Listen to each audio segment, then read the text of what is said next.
I think that will be a whole new lecture, but let me try maybe to bring the last strands in the last conversation forward.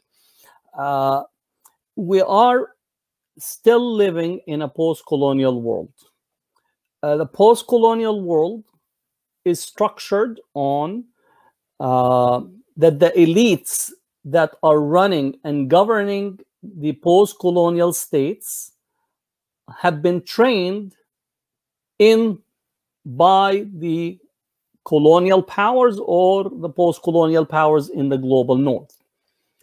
If you look at all of your local elites in the Muslim majority states, and if you think and look at where their credentials come from, you will find that their credentials overwhelmingly, without exception, come from their ex-colonial motherland or a colonial relationship, whether it's Britain, France, Germany, Italy, UK, United States, and to some lesser extent, the Soviet Union or Russia in the present context.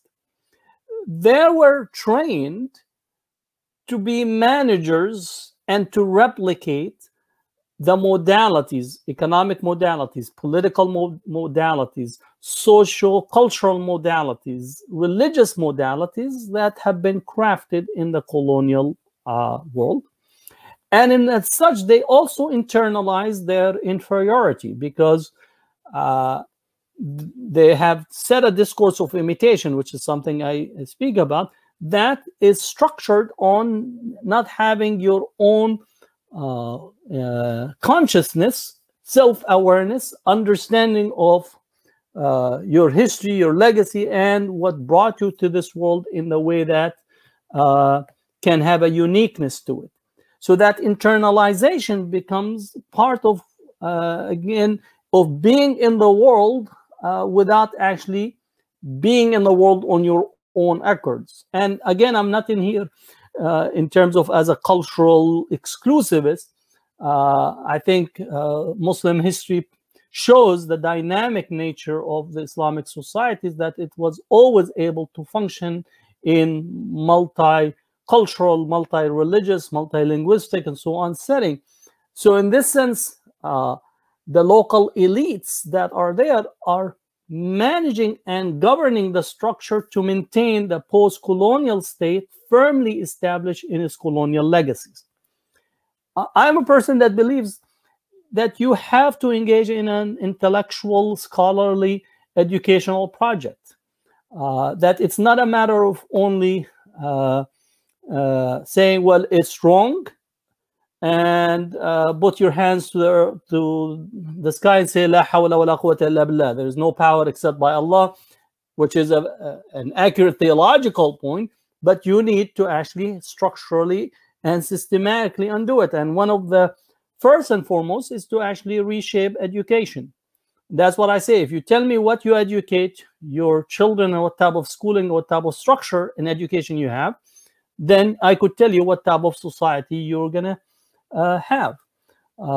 Stephen Biko said the most dangerous weapons in the hand of the oppressor is the mind of the oppressed, because we internalize the inferiority and the superiority, and therefore we are actually not going to cross that boundary of actually asserting that we want to see the world that we are in and the world we experience through our own eyes, without having to have a colonial Eurocentric lens that's shaping everything in our own society and understanding our economy and so on. So that educational project has to be undertaken.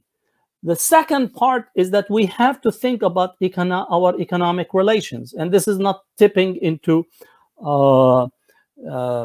discourse on Marxist theory or Marxism and class analysis, which is, again, it's valid issues. Again, from Islamic tradition, thinking through class issues is there. That's why you have a zakat that actually, if you think about it, is structured and look at class basis relative to how to address the needs of the society. But we need to think of the economy of the society. I don't think that Islamic economics can be based on replicating capitalism. I don't think that we could take capitalism in a big swoop and also tie it around the identity of the Prophet ﷺ and the first period by saying, well, the Prophet ﷺ was a merchant, Abu Bakr was a merchant, Umar was a merchant, Uthman was a merchant, and as such, then Islam is a pro-capitalist, pro-private enterprise. This is what you call a statement of truth that is intended to actually push a falsehood, which is that the modern capitalist economic modality is the same modalities that the Prophet ﷺ and the early community have practiced. So we need to actually be very critical of what I consider to be the Muslim success theology that pushes capitalism and embraces neoliberal economics, privatization, which is in essence maintaining and extending the post-colonial, the colonial into the post-colonial, and continuing to actually create structured poverty in the global South. And I'm not the only one speaking about it. Again, there are many who writes about it, but this is something for us. In order to extricate ourselves, we have to think deep thinking relative to the economic structure that are there. So education, both education in the larger sense, but education about our Islamic understanding, or what does it mean to have an Islamic epistemology? What does it mean to have a structure that is rooted in it? And then understanding the economic issues, and then begin also to theorize about our political structure.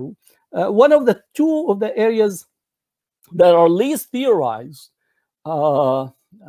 in Muslim literature is both the political structure and political theory as a theory, and then also Muslim economic theory and what does it mean to have an economic theory. There's a lot of work on what you call acts of worship. There's volumes and volumes. There's volumes and volumes on marriage, divorce. There are volumes on all types of, these are two areas I find them to be least theorized in terms of what is needed in order for us to emerge out of the context that we find ourselves in the post-colonial period.